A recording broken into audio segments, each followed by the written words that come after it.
disebut MSI, dosen ilmu lingkungan, jurusan Kehutanan, Fakultas Pertanian Universitas Bengkulu. S1 saya di Universitas Bengkulu, jurusan Kehutanan tahun 2011.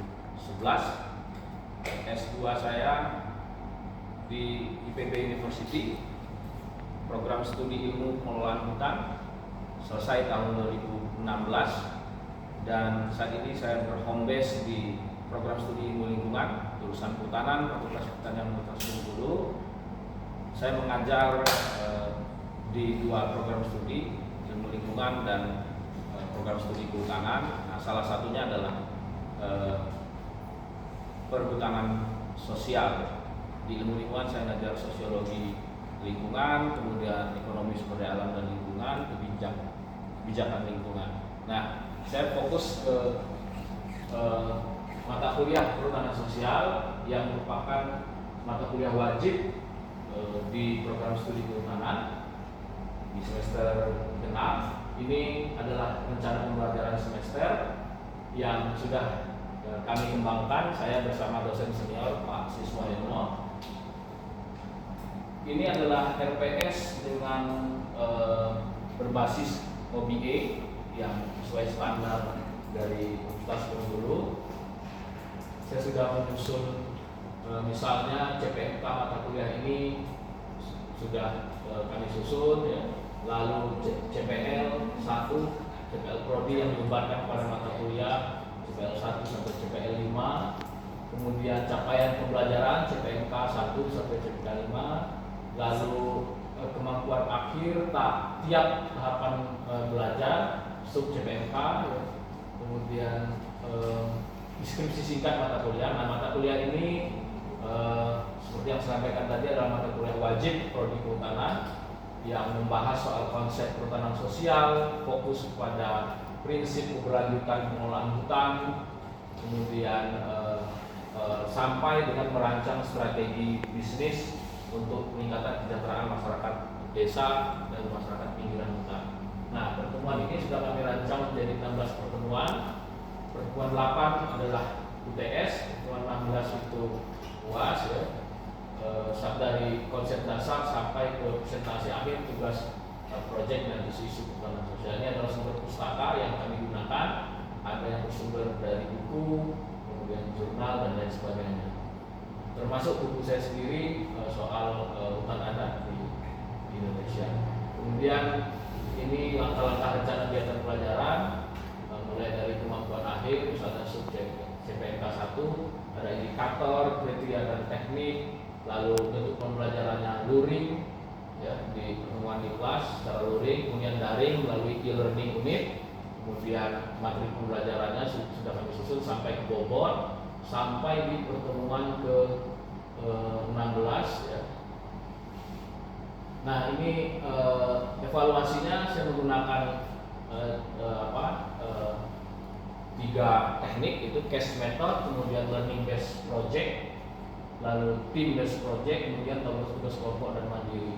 Ini kami juga menyusun portofolio penilaian dan pencapaian CPL mahasiswa sampai kepada penilaian pencapaian CPL mahasiswa ini sampai poin pencapaiannya total 100. Lalu kualifikasi keberhasilan mahasiswa ini sesuai dengan standar penilaian di Universitas Bengkulu. Terima kasih. Oke, assalamualaikum warahmatullahi wabarakatuh. Selamat sore, salam sejahtera untuk kita semua. Sudah ini makan siang tadi? Sudah semua? Saidul ngopi sudah, Saidul? Don, sudah ngopi? Oke. Ada yang belum ngopi nih, yang cowok? Boleh ya sambil ngopi, boleh ya? Yang penting jangan ngambil kopi temannya ya. Oke, hari ini kita belajar tentang perhutanan sosial ya. Pertemuan kedua gitu ya. Nah, tapi sebelum itu saya mau ngecek kehadiran dulu nih. Minggu kemarin kita sudah belajar tentang ini konsep umum dari perhutanan sosial gitu ya. Nah, saya ingin brainstorming dulu lah kira-kira ya. apersepsi namanya itu kalau dalam pembelajaran. Ya. Tapi tidak saya tanya satu-satu ini. Kita main game, ya. Kuis. Ya. Oke. Nah, karena aplikasi saya ini gratisan ini, Kahoot-nya. Jadi cuma cukup 20 orang. Ini ada hampir 40 gitu ya. Jadi dua orang itu satu akun. Satu akun. Oke, nanti cari yang berdekatan saja. Ya. Saya mau lihat bagaimana, apakah Anda minggu lalu sudah mengingat, sudah mampu menyerap materi yang saya berikan. Oke, ya coba dikeluarkan ininya. Keluarkan HP-nya masing-masing.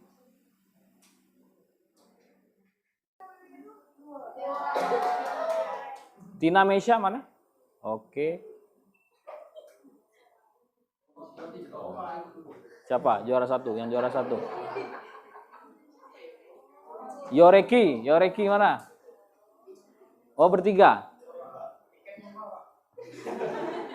Bukunya satu ya. Minggu depan buku saya sampai. Nanti saya kasih ya. Tepuk tangan dulu untuk Yoreki. Oke. Yohan, Reza, dan Riki. Oke. Yoreki ya. Oke. Nanti pas post test soalnya sama. Harus dapat 100, harus benar semua ya. Oke. Nah, sebelum kita masuk ke materi, saya ingin apa? Ingin menampilkan apa? Kita nonton video dulu, lebih kurang 5 menit ya. Untuk men-trigger teman-teman semua soal kerusakan hutan di Indonesia ya.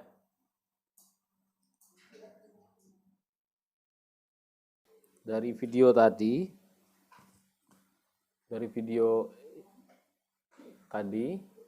itu hutan Indonesia dalam keadaan baik-baik saja atau sedang tidak baik-baik saja ini? Penyebabnya apa? Coba. Ada yang mau jawab? Penyebabnya apa? Perubahan kegunaan lahan hutan. Dari apa ke apa? Coba gimana Febri? Diulangi Febri. Jadi titik perubahan dari hutan itu terlihat dari alih fungsinya, Pak. Alih fungsi dari hutan menjadi apa? Dari hutan sekarang sudah dirubah menjadi perkebunan, yang menjadi HTI katanya tadi ya. HTI dan apa HTI apa? Hutan tanaman industri. Terus apa lagi? HPH. Ya. Hutan, hak pengusahaan hutan. Ya. Jadi disampaikan oleh Forest Watch Indonesia tadi bahwa hutan untuk masyarakat itu kecil sekali kan, ya hanya 1% dari total luas hutan di Indonesia. Selebihnya kemana? Ya. Jadi Forest Watch tadi bilang bahwa dari pengamatan mereka hanya 1% dari total luas hutan di Indonesia itu diberikan kepada smallholders farmers itu. Jadi petani-petani kecil, ya.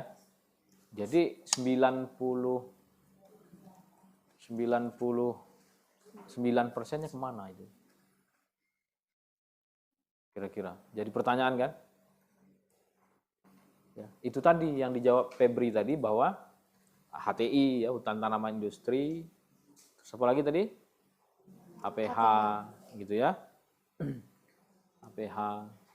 Itu semua berbasis korporasi gitu ya. Ya.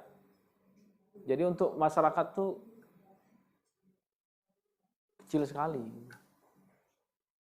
Ya. Nah, perhutanan sosial itu membalikkan logika itu gitu. Ya. Kita itu di Indonesia itu 63% wilayah Indonesia itu adalah kawasan hutan. Ya. Jadi NKRI ini apa kepanjangannya? Negara 63% loh. Negara kehutanan Republik Indonesia harusnya kan. 63% loh. Wilayah Republik ini adalah kawasan hutan. Itu 90% lebihnya ya, atau mungkin ada hutan negara gitu ya. Ya hutan negara itu yang dibagi-bagi HGU itu gitu ya. Hak guna usaha, HPH itu kan berbasis koperasi.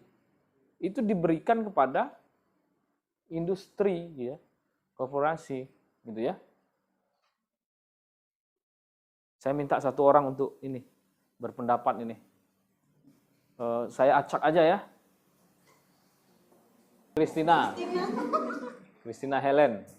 Gimana, Christina? Menurut pendapat kamu? Video tadi, Pak. Ya, tentang video tadi gimana? Adanya kerusakan hutan yang semakin hari semakin banyak itu dikarenakan karena kurangnya rasa dari manusia tersebut. Itu juga karena alih fungsi lahan tersebut dari kawasan hutan diubah menjadi lahan pertanian kayak gitu. Iya, karena apa? Rasa kesadaran dari manusia. Izin tadi ya, Ya. izin HPH, HTI, HGU gitu ya. Bedanya ya, timber management dengan social forestry itu kalau timber management itu keuntungan finansial itu maksimum bagi perusahaan itu. Tidak masuk ke masyarakat gitu ya. Tapi kalau social forestry, keuntungan perusahaan dan kalaupun dia bermitra dengan perusahaan, dia itu meningkatkan kesejahteraan masyarakat. Apalagi dia memang dikelola murni oleh masyarakat yang kelembagaannya kuat, kira-kira gitu ya. Timber management monokultur, jati misalnya. Ya, di perhutani itu kan kalau Anda ke Jawa, Anda lihat di Semarang, di Jawa Barat, di Jawa Timur itu perhutani itu kan jati. Ada juga beberapa jenis eukaliptus dan lain-lain. Inhutani yang masih ada perhutani. Itu tanamannya jenisnya satu tanaman. Tapi kalau perhutanan sosial itu banyak jenis gitu ya. Banyak jenis, bahkan ada madu ya, apalagi? Fungsi wisata itu misalnya contoh Kali Biru, HKM Kali Biru itu di Jogja. Nah, itu perhutanan sosial dikelola dalam bentuk ekowisata. Jadi hutan itu tidak lagi dipandang kayunya ya. Subjek pengelolaan hutan itu bukan kayu, tetapi manusianya ya, people tadi, forest for people tadi ya. Pertanyaannya kan apakah masyarakat mampu mengelola hutan kira-kira gitu? Nanti kita lihat ya apakah mampu ya, kita cek hasil risetnya gitu ya. Nah, supaya Anda paham, kita coba nonton sebentar soal perhutanan sosial. Kalau ada 5 tadi ya, benar ya, tidak ada hutan rakyat kan? Nah, makanya tadi salah semua. Padahal sudah jalan-jalan kemarin kan ke perhutanan sosial. Jadi kalau hutan desa contohnya di mana? Ada yang tahu contohnya? Reza, tempat kamu KKN kemarin di mana itu? Desa mana? Air Pesi. Air Pesi itu hutan desa. LPHD di Pati Junjung. Ya. Terus apa lagi tadi? Hutan tanaman rakyat. Ada nggak di Bengkulu? Ada di Seluma sama di Bengkulu Utara. Ya. Tanaman rakyat. Kemudian HKM. Nah, siapa yang tahu HKM di mana? HKM. Air Bening. Baru Manis, di mana lagi? Hah? Di mana lagi? Buat pulau ya. Ya itu HKM semua ya. Udah tahu lah ya. Lalu hutan adat nggak ada ya di Bengkulu ya. Adat tidak ada di Bengkulu. Kalau di kita itu di Kabupaten Bungo, Sarolangun, Kerinci kalau di Jambi itu ya. Di Lampung juga ada. Kalau kemitraan konservasi Kakak contohnya apa? Bengkulu ada itu, contohnya apa?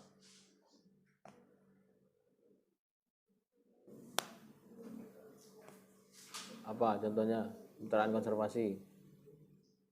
Ada yang magang TNKS? Fitri, kemitraan konservasinya apa TNKS? Kemitraan konservasi di TNKS itu ada KKM sama ada itu Pak. KKM sama KTH. Ya, Ya, KTH. KKM-nya dengan ini kelompok KKM itu apa panjangannya? Kelompok Konservasi Masyarakat Pak. Kelompok konservasi masyarakat ya. Kalau di Bengkulu KPPL, Palapan, ya kelompok perempuan pencinta lingkungan itu, pelestari lingkungan itu. Dan terus di Sindang Jaya itu AREN yang lola blok tradisional dan blok rehabilitasi. Ya kalau Anda mau penelitian di situ bagus juga itu evaluasi soal ini kemitraan konservasi ya sejak 2019 itu. Sejak 2018 sudah harus dievaluasi. Ya, paham ya contoh-contohnya ya? Oke, kita lanjut. Nah, ini. Jadi paradigma ini itu paradigma perhutanan sosial itu tidak hanya di Indonesia sebenarnya, ya. Di belahan negara lain ya, misalnya di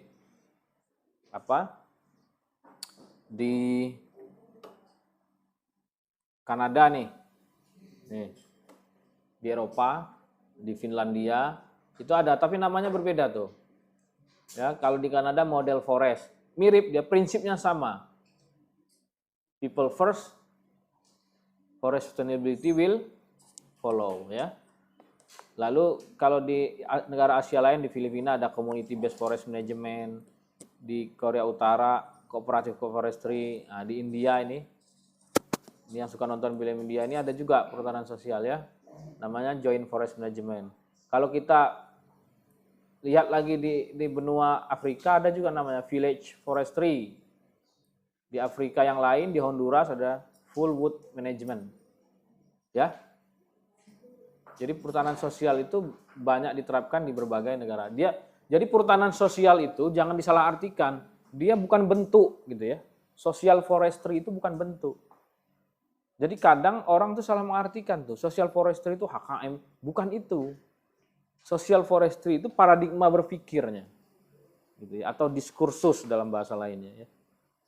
Kalau soal bentuk, macam-macam bentuknya. Kalau di Indonesia kebetulan dia perhutanan sosial. Ya, ada 5 skema. Tapi kalau di negara lain beda lagi kan, ada Finlandia. Finlandia tuh family forest. Jadi asik ya namanya ya. Family forest. Jadi hutan keluarga gitu. Finlandia itu kan negara kecil. Negara kecil dekat Rusia itu. Dia negara Skandinavia, negara kecil. Jadi cara mengelola hutannya dibagi-bagi itu. Dibagi habis ke keluarga-keluarga. Makanya disebut family forest itu. Tapi apakah lestari? Ternyata paling lestari itu di Finlandia. Ya, baik kelestarian kayu maupun kelestarian fungsi hidrologinya. Kita nonton dulu tentang food estate gitu ya. Dari 3 timber extraction, timber management, social forestry ya. Sekarang zaman ini kan Blackpink kan sudah social forestry kita ini loh gitu ya. Bukan timber management lagi gitu atau timber extraction lagi. Iya. Bukan zaman ini dulu, zaman apa? Firaun kan. Ya. Nah, food estate itu tuh dari 3 paradigma itu kira-kira masuk paradigma yang mana itu? Nah, kita tonton dulu sedikit videonya ya. Nanti Anda buat kelompok per baris ini, 1, 2, 3, 4 diskusi. Kira-kira dia masuk kemana? Gitu ya. 5 menit, ya 7 menit lah. 7 menit diskusi. Kira-kira dalam konteks ekologi, ekonomi, lingkungan, gitu ya. Itu kan kalau kita berbicara soal kelestarian itu kan pasti 3 itu tuh. Ya, ekologi, ekonomi, lingkungan. Kalau bicara kelestarian hutan. Kita harus melihat dari 3 konteks itu gitu. Itu apakah food estate itu menguntungkan atau merugikan secara ekologi, secara ekonomi, atau secara lingkungan. Anda boleh bilang, kalau menurut saya itu menguntungkan. Tidak apa-apa, tidak masalah. Ini bukan soal benar atau salah. Ya. Anda boleh berpendapat apapun gitu ya. Nah, lalu nanti dari 3 ini timber management, timber extraction, atau social forestry. Pengelolaan hutan seperti food estate itu timber management, timber extraction, atau social forestry. Kalau dia social forestry berarti anak gaul tuh. Modern tuh. Anak gaul kan? Generasi Z gitu. Tapi kalau dia ini nanti Anda nilai kembali ke timber extraction atau timber management, berarti kita sudah tua sekali gitu ya. Ya. Gitu kan? Sudah tua sekali. Kembali lagi ke paradigma lama yang jelas-jelas sudah gagal gitu. Nah, kalau Anda berpendapat seperti itu. Kalau Anda berpendapat ini social forestry gitu. Karena mensejahterakan masyarakat gitu. Masyarakat dilibatkan dari perencanaan kayak gitu kan? Tadi kan tahu kan karakteristik social forestry itu. Nah, saya kasih waktu 7 menit nih. Silakan.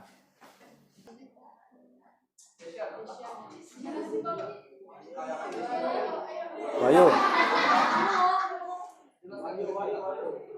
Ya, kelompok Wahyu gimana? Pendapat Anda gimana? Siapa yang mau jelaskan? Juru bicaranya siapa? Oke, Bu Kristina. Ya, gimana? Ya. Bahwa food estate itu berdampak negatif pada lingkungan, yaitu untuk lingkungan tersendiri atau ekologi itu adanya deforestasi, degradasi tanah, dan kehilangan keanekaragaman hayati. Untuk sosialnya, masyarakat kehilangan akses terhadap tanah mereka, kehilangan kepemilikan, hak petani, ataupun komunitas adat dapat terabaikan dalam proses ini. Untuk ekonomi tersendiri, penggunaan tenaga kerja lokal dengan upah yang rendah, dan penurunan nilai jual pertanian rakyat. Jadi, food estate itu masuk ke dalam timber extraction. Timber Extraction. extraction. Oke, terima kasih ya. Applause dulu untuk kelompok Wahyu. Kita acak lagi ya, supaya adil ya. Biar saya tidak disalahkan kalau nunjuk-nunjuk. Hah? Kalau arisan kalian menang terus berarti. Ririn, kelompok Ririn, gimana? Febri, Ririn, Pah. Ayo, gimana? Rosalina, gimana?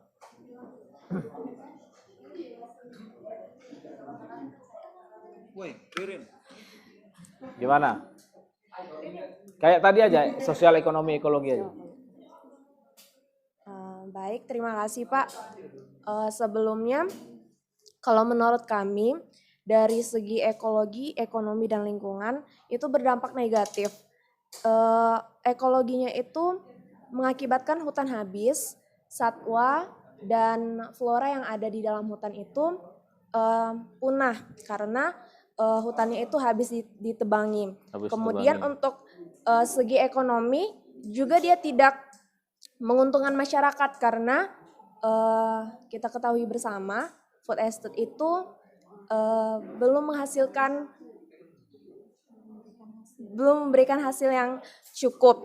Lalu untuk dari segi lingkungannya itu mengakibatkan beberapa kawasan di Gunung Mas itu terendam banjir dan tanaman di sekitar lingkungan Gunung Mas itu juga tidak dapat menghasilkan hasil yang produktif bagi masyarakat. Oke, kita beri applause ya. Jadi dia masuk ke mana? Kalau menurut kami lebih ke social forest. Social forestry. Social forestry. Ya, karena kalau dipikir-pikir timber extraction itu kan hanya memanfaatkan hutan. Ya. Lalu kalau timber management itu memanfaatkan hutan lalu Ya. ditanam kembali. Ya. Tapi kalau social forest ini karena food estate ini untuk lumbung pangan dan mereka juga menggunakan kinerja dari masyarakat, jadi Ya. ada sosial dan ada penggunaan lahan hutan di situ, Pak. Jadi masuk ke social forest. Ya, Walaupun oke. di baliknya memang belum terlihat. Oke. Cukup. Satu lagi lah yang belakang. Paling belakang. Gimana? Ada. Oke Pak, mewakili teman-teman yang lain. Perkenalkan Pak, saya Syahdan, mahasiswa PMM asal Kalimantan Selatan juga. Sedikit Oh, mewakili. kamu PMM di Kalimantan Selatan? Iya Pak, asal Kalimantan Selatan. Oh, kamu asal Kalimantan Ya. Selatan? Iya. Oh, kamu PMM ya? Iya. Oh, iya. Sudah kenal semua? Nanti kenalan ya, terakhir Iya, ya? Pak, nanti. Iya, sorry. Saya kira kamu mirip orang Bengkulu soalnya. Terkait food estate tadi Pak, saya juga selaku orang Kalimantan kan melihat kekayaan alam di Kalimantan kan seperti hutan yang sangat luas itu. Kita lihat ketika melakukan food estate yang mana tujuan utamanya adalah untuk ketahanan yang pangan, ketika pangan sudah tidak mencukupi ada pasokan. Tapi kan kita melihat juga bahwa makanan orang Indonesia juga kan padi, tapi yang ditanam itu singkong yang bukan notabene makanan khusus orang Indonesia. Nah, kayak sedikit keluar jalur gitu. Sama juga kalau akibat dari kerusakannya kan juga nggak ngelihat gitu Pak, ketika hutan yang digunakan adalah lahan yang sangat dalam dengan potensi hidrologis di ekosistem bawahnya kan Pak yang dimanfaatkan dan ditanam oleh tanaman pertanian yang hanya memanfaatkan bagian atas dengan tujuan kayak harus adanya pemupukan dan lain-lainnya. Mungkin itu sih Pak yang kenapa kesalahan food estate, karena kita tidak melihat dulu alih fungsi lahan ketika kehutanan ke pertanian yang sangat tidak sesuai, mengakibatkan tidak optimalnya Pak penanaman itu. Kenapa jadi bisa berubah jagung, karena mungkin kita tahu tahun-tahun politik untuk menutupi keburukan seseorang, jadi dibuatlah untuk membesarkan namanya itu Pak.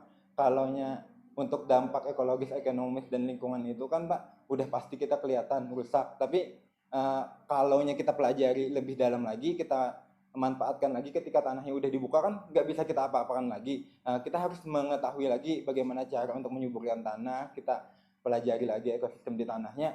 Kemungkinan besar untuk ke depan pasti bisa untuk diperbaiki. Tapi untuk sekarang ya itu sih karena kurangnya riset dalam penanaman, karena juga kan yang ditanam oleh Kementerian Pertahanan. Seharusnya kan kita serahkan juga sepenuhnya ke Kementerian Pertanian untuk lebih melihat dulu dalam aspek penanamannya itu. Untuk tadi manajemennya kemungkinan besar kalau menurut saya adalah yang kedua tadi timber management, karena alih fungsi lahan menjadi pertanian, tapi untuk saat ini masih belum bisa terrealisasi. Oke, Syahdan ya? Iya Pak. Ya, tepuk tangan tuh Syahdan. Ini suara rakyat Kalimantan. Lokal. Gitu ya. Makasih Syahdan. Ya, jadi itu ya. Nah, ini kan tadi per kelompok, ya, sehingga saya ada tugas. Ini membuat video ini ya. Nanti Anda kan liburan, nanti bisa buat video. Ya, ini nanti. Lalu saya pengen tahu feedbacknya gitu ya, feedbacknya soal hasil diskusi tadi. Anda tuangkan ke dalam, nanti diinstal di HP-nya itu, tuangkan ke dalam Flips, ya, Flips. Ini tadi, ya, yang sudah install buat lagi ya untuk mata kuliah pertanian sosial. Jadi di situ misal 2 menit ya, 2 menit Anda merangkum apa materi saya tadi, lalu berpendapat soal food estate gitu ya. Ya. Dari 3 kajian tadi, dan dia termasuk apa? Boleh social forestry seperti yang Febri bilang, boleh timber management seperti yang kelompok Ricky dan Syahdan tadi, boleh yang timber extraction. Yang penting argumentasinya ada gitu ya. Saya kira itu terima kasih banyak. Makan dogan dengan aura kasih. Sekian dan terima kasih. Assalamualaikum warahmatullahi wabarakatuh.